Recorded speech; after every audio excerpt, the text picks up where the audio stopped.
மன்மதன் வீட்டு தோட்டத்தில் நம் நெஞ்சம் சுற்றுவதென்ன? கண்ணாமூச்சி ஆட்டத்தில் பூக்கள் கை தட்டுவதென்ன? சிரிக்கின்ற மலருக்கு கவிதை சொல்லிக்கோடு, சிரிக்கின்ற இரவுக்கு கனவை அள்ளிக்கோடு.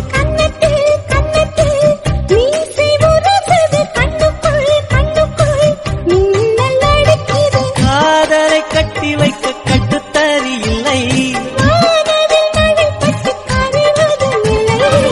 மன்மதன் வீட்டு தோட்டத்தில் நம் நெஞ்சம் சுற்றுவதென்ன? கண்ணாமூச்சி ஆட்டத்தில் பூக்கள் கை தட்டுவதென்ன? சிரிக்கின்ற மலருக்கு கவிதை சொல்லிக்கோடு, சிரிக்கின்ற இரவுக்கு கனவை அள்ளிக்கோடு.